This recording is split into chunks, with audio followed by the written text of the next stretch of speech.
सच की आवाज़ सबीना के साथ में आप सभी का बहुत बहुत स्वागत है। हर बार हमारे पॉडकास्ट में एक विशेष अतिथि, एक खास मेहमान आते हैं जो अपने विषय को लेकर आपकी असमंजस की स्थिति को न सिर्फ दूर करते हैं बल्कि बताते हैं कि उस विषय का आप तक पहुंचना कितना ज़रूरी है। और इस बार हम बात कर रहे हैं उस धर्म की, उस आस्था की जो हमारे भारतवर्ष में कण-कण में नज़र आता है। लेकिन इसी का एक सबसे बड़ा हिस्सा सूर्य ग्रहण है। इसी पर आज हमारी पूरी बातचीत होगी। जाने माने हमारे साथ ज्योतिषाचार्य मौजूद है, नंबरों को समझने वाले, नंबरों के खेल को यहाँ पर जन जन तक पहुँचाने में आप अब माहिर हो चुके हैं। लोग आपको सुनते हैं, आपके उपायों पर विश्वास करते हैं। पंकज जी, बहुत बहुत स्वागत है हमारे साथ इस पॉडकास्ट में आने के लिए। और आप वास्तु के भी बहुत ही बेहतरीन जानकार हैं, इस पर भी हम पॉडकास्ट जरूर करेंगे आपके साथ। लेकिन आज का मुद्दा, साल का पहला ग्रहण, सूर्य ग्रहण 17 फरवरी जी, क्या लगता है आपको? साल का पहला सूर्य ग्रहण, लोग डरे हुए हैं, खौफ में हैं, सब पूछ रहे हैं हमारी राशि पर क्या प्रभाव होगा। लेकिन सबसे पहले आप सूर्य ग्रहण को लेकर जरूर बताइएगा। सबसे पहले सूर्य ग्रहण, आपने बिल्कुल सही बोला कि साल का पहला सूर्य ग्रहण है 17 फरवरी, और तकरीबन वो 3 बजे से लेकर 8 बजे तक के बीच में ये काल रहेगा। तो पहले तो मैं आपको बता दूं कि सूर्य ग्रहण ना हमारे देश में इसका असर नहीं आने वाला है। अच्छा। क्योंकि ये कुछ यूरोपियन कंट्रीज में या डेनमार्क में या फिर इस तरह के साउथ अफ्रीका के कंट्रीज में सूर्य ग्रहण दिखेगा। जहां दिखता नहीं है उसका असर भी कम रहता है। लेकिन कहीं ना कहीं यूनिवर्स में ये एक्टिविटी तो हो रही है। तो यूनिवर्स की हो रही है तो वो राशियों पर भी इफेक्ट डालेगी।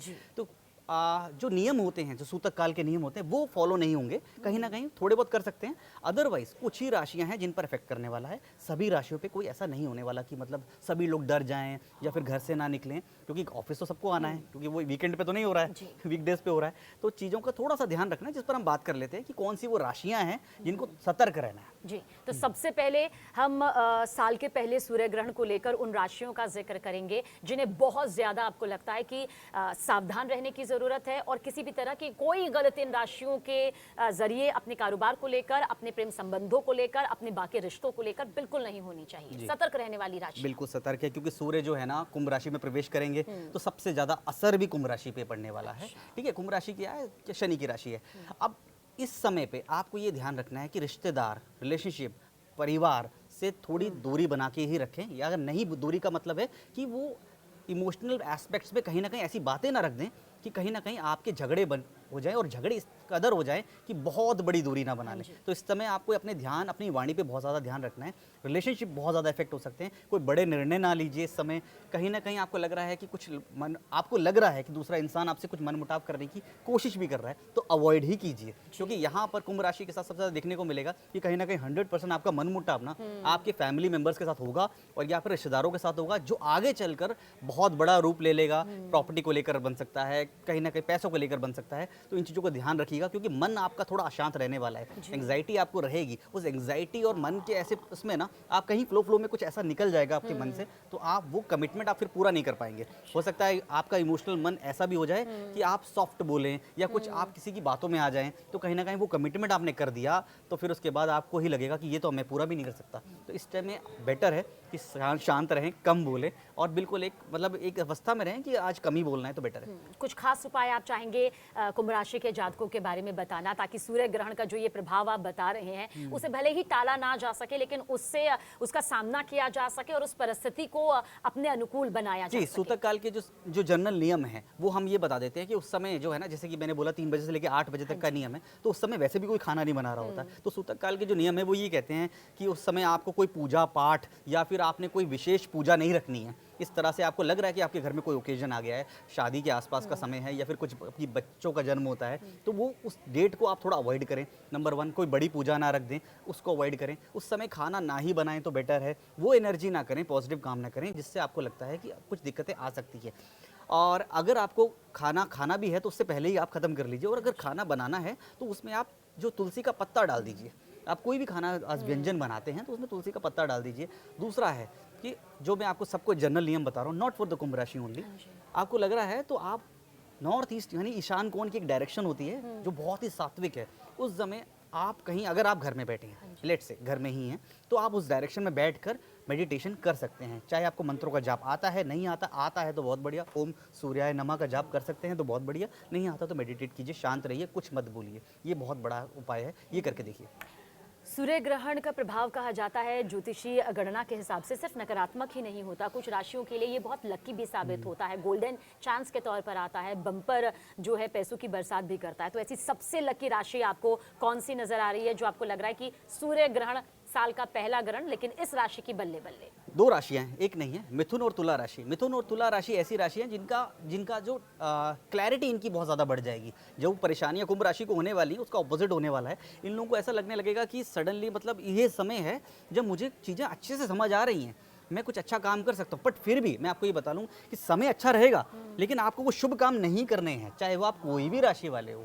कोई बड़ा निर्णय, कोई पैसों को लेकर कोई काम, या फिर आपको ऐसा लगता है कि ये कुछ इन्वेस्टमेंट कर डाली, कुछ नहीं करना है। लेकिन आपको खुद ही ऐसा फील होगा मिथुन और तुला राशि वालों को कि कहीं ना कहीं मुझे आज अच्छा फील हो रहा है, मुझे आज वो आइडियाज़ मेरे मन में आ रहे हैं जो मैं आगे कल परसों ये फ्यूचर में कर सकता हूँ, 2 दिन बाद कर सकता हूँ, 3 दिन बाद कर सकता हूँ। वो आइडियाज़ आएंगे, इनको उस तरह से थकान फील नहीं होगी, इनको बहुत ज़्यादा ऊर्जा फील होगी कि वाह मुझे तो आज बहुत अच्छा लग रहा है। जब अच्छा फील होता है तो आपके पास अच्छे आइडियाज़ आते हैं। हम अपनी सोच से तो बने हैं, जो हम सोचते हैं वही हम करते हैं। तो कहीं ना कहीं उस दिन की सोच आपकी बहुत पॉजिटिव और सकारात्मक हो जाएगी। तो ये उनके लिए एक अच्छा वक्त भी बहुत अच्छा रहेगा, संकेत लेकिन है। जो उनके आइडियाज हैं फिलहाल उनको वो अपने संभाल कर सीमित रखना रखें, है। किसी से शेयर ना जब करें। एक अच्छा वक्त हाँ, आएगा या जब उस हिसाब से ग्रहण का प्रभाव खत्म बिल्कुल, होगा तो बिल्कुल। वो उसे जमीनी स्तर पर उतार सकते हैं। अच्छा, ऐसी कौन सी राशि आपको लगता है सूर्य ग्रहण के प्रभाव से प्रभावित हो सकती है कि उनके वैवाहिक जीवन में या प्रेम संबंधों में या रिश्तों में थोड़ी खटास आ सकती है, इसलिए आप उन्हें अचूक उपाय भी बताएंगे, लेकिन साथ ही साथ उन्हें अभी सतर्क भी करना चाहेंगे? तो जैसे मैंने बोला कुंभ राशि को बोल ही दिया, वैसे वृश्चिक राशि वाला, वृश्चिक राशि वालों के साथ भी ऐसा होगा कि कहीं ना कहीं इनकी खटास रिलेशनशिप में आएंगी, कहीं ना कहीं आपका मनमुटाव बन सकता है, तो आपको दूरी रखनी है और पैसों की दिक्कत भी आएगी। कोई ना कोई ऐसा इन्वेस्टमेंट ना कर दें, कुछ सोचे नहीं, आप तो सोचे भी मत। वृश्चिक राशि वाला तो उस दिन ये थॉट भी ना डाले कि मैं कुछ ऐसा करने वाला हूँ, या मैं ये करूँगा, ये शादी प्लान करने वाले हैं, या फिर बच्चों की स्कूल की एडमिशन स्कूल में करा दें, ना करें। बेटर करें कि सब सोचे भी ना। तो ये वाला इनके साथ आएगा और मन मुटाव हो सकता है। तो स्पेशली इनको, वृश्चिक राशि वालों को और कुंभ राशि वालों को ये ध्यान रखना है कि रिलेशनशिप में उस दिन कम बोलें। अगर आपसे कोई, आपकी फैमिली में वाइफ या हस्बैंड, कोई भी आपसे, बच्चे आपसे कुछ नकारात्मक वे में बात कर रहे हैं, उसका प्रभाव भी सूर्य ग्रहण हो सकता है। ठीक है, डिपेंड करता है कि सूर्य का प्रभाव आपकी कुंडली में कैसा है, तो वो प्रभाव आप पे रहेगा। आप कहीं ना कहीं एग्रेशन में रहेंगे, तो आप कुछ गलत बोल देंगे। आप गलत बोलेंगे तो आपको रिएक्ट नहीं करना है, आप रिस्पॉन्ड कर सकते हैं। रिस्पॉन्ड नहीं करना चाहते तो साइलेंट हो जाइए, कम बोलिए, हल्का रहिए, शांत रहिए, पानी पीजिए ज़्यादा, और बिल्कुल आप मेडिटेशन के जोन पे जा सकते हैं, तो बहुत बढ़िया है। अच्छा पंकज जी, कई बार हम कहते हैं ना कि ये चीज़ अनिवार्य है, ये चीज़ करनी ही चाहिए।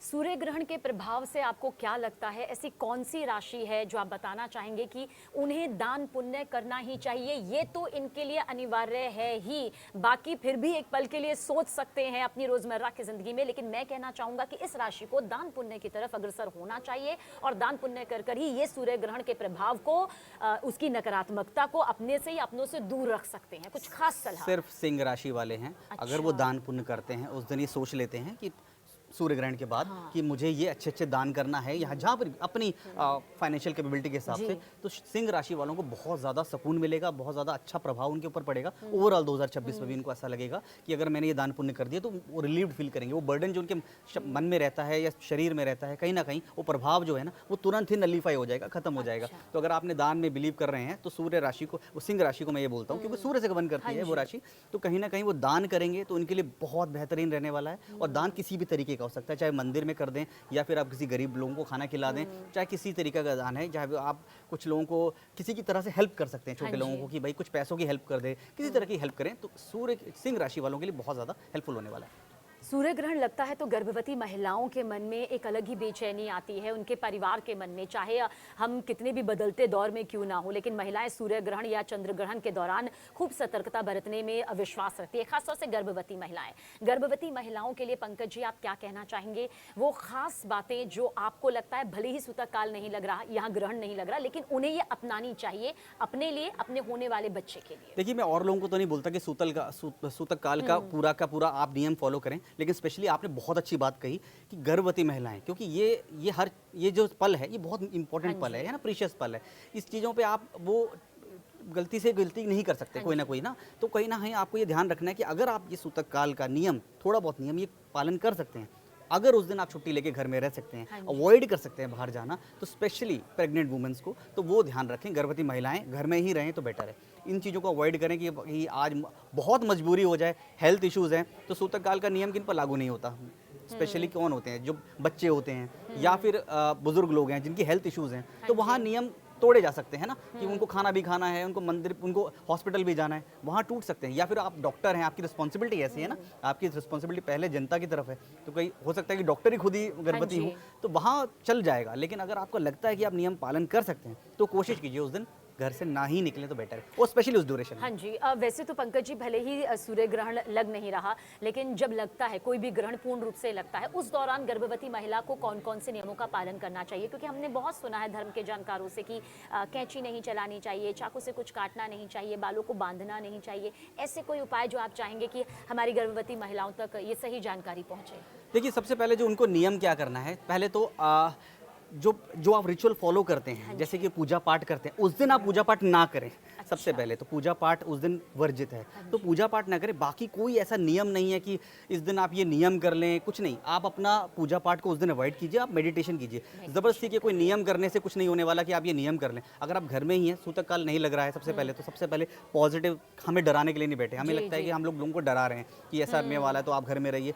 सिर्फ आप ही लोगों को घर पे रहना है और आप मेडिटेशन कीजिए, चैंटिंग कीजिए। उसके अलावा आपको कोई ऐसा उपाय, यही अचूक उपाय है, और यही मेरे ख्याल से सबसे कुछ बड़ा भी उपाय है। मनगढ़ंत कुछ ऐसा करने की जरूरत नहीं है। बस आपको जब लगता है, जहाँ बैठे हैं, अगर आपको ऑफिस आना पड़ गया है तो वहाँ बैठकर भी आप चैंटिंग कर सकते हैं। वो कुछ मिनटों में जब आपको समय मिले तो वहाँ मेडिटेशन के जोन पे आप कुछ अच्छे शब्द बोल सकते हैं या अच्छा सुन सकते हैं। अच्छा, कौन सी ऐसी दो राशि सूर्य ग्रहण में आपको ये लगता है कि ये वो राशियां होंगी जिन पर सूर्य ग्रहण का प्रभाव नकारात्मक तौर पर 1% भी नहीं पड़ेगा? मतलब आपको लगता है ये राशि है, और कोई ऐसी राशि आपकी खुद की पसंदीदा राशि जो आपको लगता है इस राशि के तो 2026 में किसी ग्रहण का वो असर फिलहाल दिखाई नहीं देता? फिलहाल मकर राशि पे मुझे ऐसा लगता है, जो मैंने अभी चेक किया था एस्ट्रोलॉजिकल चार्ट्स को भी, मकर राशि पे कोई ऐसा प्रभाव बिल्कुल नहीं पड़ने वाला, बल्कि पॉजिटिव भी प्रभाव पड़ने वाला है। जैसे मैंने बोला मिथुन राशि और तुला राशि, तो मकर राशि एक ऐसी राशि है जिस पर ये प्रभाव बिल्कुल नहीं पड़ेगा। उस पर ये मतलब उनको तो बल्कि और अच्छा लगेगा कि मतलब चीज़ें और बेटर होकर निकल के आएंगी, थॉट अच्छे हो जाएंगे, पॉजिटिव फील करेंगे, चीज़ें अच्छी होंगी। तो मकर राशि एक ऐसी राशि है जिसको कोई भी प्रभाव आने वाले, कोई भी ग्रहण, मेरे को लगता है कि कोई फर्क नहीं पड़ने वाला। अच्छा, 12 राशियां हैं, लेकिन 12 राशियों का अलग अलग ना पूछकर आप कौन सा ऐसा दान यहाँ पर उन राशियों के लिए सूर्य ग्रहण के बाद बताएंगे जो आपको लगता है कि 100 चीज़ें भले ही ना हो, अलग अलग तरीके के पकवान भले ही ना हो, लेकिन ये अगर आप कर देते हैं, अपने और अपने परिवार से एक दान कर देते हैं, तो ये फिर आपके लिए फलदायी है? ये सभी राशियों के लिए कौन सा बताना चाहेंगे? सबसे पहले मेष राशि भी बात कर लेते हैं। मेष राशि की तो वैसे भी कोई बहुत बड़ा संकट नहीं है, तो मेष राशि अगर कहीं ना मतलब गुड़ का दान कर दें, गरीबों में गुड़ का दान करें तो बहुत बढ़िया, क्योंकि सूर्य को गुड़ का कहीं ना कहीं कनेक्शन रहता है। आप मंगल से रूल करते हैं, लेकिन हाँ है तो आप नंबर 1 ही ना, तो आप वो दान करिए। अब आते हैं वृषभ राशि पे, जो शुक्र से करती है, तो कहीं ना कहीं मंदिर में जाकर आप जो इत्र का दान करके आ जाइए, ये आपको बहुत ज्यादा हेल्पफुल रहेगा अपना। अब आते हैं मिथुन। जैसे सूर्य ग्रहण खत्म जैसे हुआ। सूर्य ग्रहण, सबसे पहला रूल तो एक है कि जनरल उपाय बता रहा हूँ, सूर्य ग्रहण खत्म होते ही अपने घर में गंगा जल का छिड़काव जरूर करें। सबके घर में गंगा जल होता है, कोई बड़ी बात नहीं है, तो ये कर लीजिए। उसके बाद अब राशियों के ऊपर आते हैं। अब आते हैं मिथुन राशि पे। मिथुन राशि को क्या करना चाहिए कि मिथुन राशि ना कहीं आप किससे रूल करते हो? आप बुध से रूल करते हो, तो आप वो उपाय कर सकते हैं, जैसे कि तुलसी का पौधा अपने घर में लगा सकते हैं, वो भी नॉर्थ ईस्ट की डायरेक्शन में। ये लगाना शुरू कर दीजिए, आपको लगेगा कि अब मैं ये, अगर आपके घर में नहीं है तो उसकी पूजा कर सकते हैं। ठीक है, अब आते हैं मिथुन के बाद हो गया मेष, वृषभ, मिथुन, कर्क, चंद्रमा, है ना। तो चंद्रमा से जो रूल वाली राशि है, इनको आप कहीं ना कहीं जब भी आपको लगता है कि फुल मून है या अमावस्या है, आप उस टाइम बैठिए, आप बैठिए और कहाँ बैठिए? चंद्रमा की रोशनी में बैठिए। कहीं ना कहीं आपको वो प्रभाव चाहिए, क्योंकि चंद्रमा का प्रभाव कैसा रहता है, हमारी पूरी जो बॉडी है ना पानी से बनी हुई है, 70% बॉडी बनी है, तो कहीं ना कहीं चंद्रमा का जो ऊपर नीचे का प्रभाव रहता है ना, आपकी व्यक्तित्व को चेंज कर देता है। आप कल कैसे थे, परसों कैसे थे, तो वो आपका व्यक्तित्व बदल जाएगा। आपको लगेगा कि चंद्रमा से रूल वाले लोग इस तरह से क्यों हो रहे हैं। वो डिपेंड करता है कुंडली देखकर या फिर मूलांक को देखकर, जो मैं बात कर रहा हूँ 2 वालों की। तो कहीं लगेगा आज इन्होंने नमस्ते करी, कल नहीं करी। तो अगर आपको चंद्रमा अपना बैलेंस रखना है तो पानी पीना शुरू कर दीजिए, और कहीं ना कहीं चांदी के गिलास में पानी पीजिए, या फिर चंद्रमा की रोशनी में बैठना शुरू कर दीजिए। जी, अगली राशि करके बाद अब आते हैं सिंह राशि के ऊपर। सिंह सूर्य की राशि है, तो सूर्य को जल देना, तो उसके अलावा और कोई मैं सबसे बड़ा उपाय है, क्योंकि एक ही भगवान है जो आपको कलयुग में दिख रहे हैं, साक्षात दिख रहे हैं, तो सूर्य को जल चढ़ा दें, बहुत ही बढ़िया है। अब आते हैं उसके बाद सिंह के बाद क्या आता है? कन्या राशि। कन्या राशि फिर से बुध की वाली राशि है, तो आप अपनी सिस्टर को कुछ ना कुछ दीजिए। आपको ऐसा लगता है कि हरे वस्त्रों का दान कर सकते हैं, या हरे वस्त्र को आप पहन सकते हैं, या फिर आप हरी चीज़ों का खा सकते हैं, जैसे कि मतलब कंज्यूम कर सकते हैं। जैसे हरी चीज़ों की सब्जियां कुछ भी आजकल बहुत ज़्यादा आ रहा है, तो आप हरी चीज़ों का दान करें या हरी चीज़ों को कंज्यूम करें। नहीं है तो फिर गाय को अगर आप कुछ खिला देते हैं, गाय को तो खिलाने से सारी राशियाँ, सारे ग्रह आपके कवर हो जाते हैं। तो कहीं भी सब्जी लेने जाते हैं तो मैं आपको अचूक उपाय देता हूँ, जो मैं करता हूँ। मेरे को समय नहीं मिलता तो मैं सब्जी लेने जाता हूँ, तो मुझे पता है गाय आसपास होती है, तो मैं अगर पालक खरीद रहा हूँ तो 5 पालक की गड्डी और खरीद के मैं गाय को खिला देता हूँ। मेरे 9 के 9 ग्रह बिल्कुल बैलेंस होना शुरू हो जाते हैं। अच्छा। ठीक है, अब आते हैं शुक्र उस पे क्या कहते हैं आपकी तुला राशि पे, तुला राशि। जो आपकी किससे होती है, शुक्र से रूल करती है। तो कहीं ना कहीं अपनी वाइफ को कुछ ना कुछ गिफ्ट कर दीजिए, जी। क्योंकि वही शुक्र है। या फिर चलिए, छोटी बहन भी कन्या है, खुश हो चुकी है और हाँ, मेरे ख्याल से जो कहीं आपकी और या अर्धांगिनी फिर है, छोटे उनके लिए बच्चे भी। हैं, आपकी बेटी है, कन्या है, आसपास हैं, उनको कुछ ना कुछ दीजिए, आपका जरूर शुक्र दीजिए। बलवान हो जाएगा, आपके बैलेंस होना शुरू हो जाएंगे। अब कौन सी आती है राशि, उसके बाद आती है तुला हो गई, उसके बाद आती है आपकी धनु राशि, यानी गुरु की राशि। गुरु की राशि में आपको ये बोलता हूँ कि जहाँ आपके कोई गुरु हैं, कहीं ना कहीं उनसे भेंट जरूर कर लीजिए। ठीक है। नहीं है तो गुरु तुल्य या पिता तुल्य जैसे लोगों से आप मिलिए, एडवाइस ले लीजिए कि आप कहीं गलत कर रहे हैं कि सही कर रहे हैं, उनसे फीडबैक भी ले सकते हैं। अच्छा। मैं इस कार्य में कुछ पारंगत हूँ, मैं कुछ कर रहा हूँ, मैं सही कर रहा हूँ कि नहीं कर रहा हूँ। नहीं है तो वर्चुअल गुरु बना लीजिए, प्रेमानंद गुरु जी की तरह, कि आपको लगता है कि यही मेरे गुरु हैं, यही मेरे क्वेश्चन का आंसर देते जी। हैं, तो उनसे मुलाकात करते रहिए। जी। ठीक है, अब धनु के बाद कौन सी आती है, मकर आती है ना, शनि। शनि से जो रूल करते हैं, तो शनि का मैंने बेहतरीन उपाय आपको बताता हूँ कि जो भी आपको रास्ते में कहीं कोई सफाई कर्मचारी मिल जाता है, कुछ भी मिल जाता है, आपको लगता है कि ये झाड़ू लगा रहा है, ये टॉयलेट क्लीनर है, ये म्यूनसिपैलिटी में काम करता है, तो उनको कहीं ना कहीं आप चाय पिला दीजिए, ये बिस्किट खिला दीजिए, आपका शनि सही होना शुरू हो जाएगा। बहुत और यही जो रूल है अब कुंभ राशि पे आता है, क्योंकि वो भी आपके अच्छा। शनि से रूल करता है। ठीक ठीक है, है। अब आते हैं धनु राशि पे। धनु राशि किसके ऊपर है, फिर से गुरु की राशि है ना, जो सॉफ्ट और स्पोक बहुत ही सॉफ्ट हैं। तो कहीं ना इन लोगों को एक चीज़ मैं आपको बताता हूँ कि इनका ना थोड़ा सा व्यक्तित्व ऐसा होता है कि ये थोड़े डिप्लोमेटिक होते हैं, सॉफ्ट होते हैं, इंट्रोवर्ट होते हैं। तो कहीं ना कहीं इनको भी मैं राय ही देता हूँ कि सूर्य को जल दें, क्योंकि आपका व्यक्तित्व थोड़ा सॉफ्ट है। आप अच्छा। अपने व्यक्तित्व को थोड़ा उभार के लाइए। आप पढ़ते लिखते रहते हैं लेकिन अपनी बात नहीं कह पाते, जी। तो सूर्य को जल देके आपका व्यक्तित्व भी चार्मिंग और वैसा होने लग जाएगा कि लोग आपकी बात सुनेंगे। जी। तो ये थी 12 राशियाँ। हाँ जी, तो 12 राशि के जातकों के लिए देखिए सब कुछ यहाँ पर मालूम चल चुका है कि कौन सी राशि को आखिर कौन सा उपाय यहाँ पर करना चाहिए। हमने मीन राशि का जिक्र शायद नहीं किया अभी। 12वीं राशि मीन राशि। मीन राशि हो गया जिक्र, ठीक है। तो 12 राशि के जातकों को ये अगर आप दान देंगे सूर्य ग्रहण के बाद, तो जाहिर सी बात है कि आपके ऊपर जो नकारात्मक प्रभाव हो सकता है वो यहाँ पर आप टालने की कोशिश कर सकते हैं। बहुत बहुत शुक्रिया एक बार फिर से, धन्यवाद, धन्यवाद, समीना जी, क्योंकि बहुत सूर्य बहुत। ग्रहण को लेकर जो डर होता है वो डर आपने नहीं, निकाल बिल्कुल दिया डरना है। नहीं है। जो नकारात्मकता हम महसूस करते हैं इस दौरान वो आपने यहाँ पर हटा दी है। सभी दर्शकों की तरफ से, हमारी पूरी टीम की तरफ से, न्यूज़ 18 इंडिया की तरफ से आपका बहुत बहुत शुक्रिया। बहुत बहुत शुक्रिया, थैंक यू, धन्यवाद। धन्यवाद।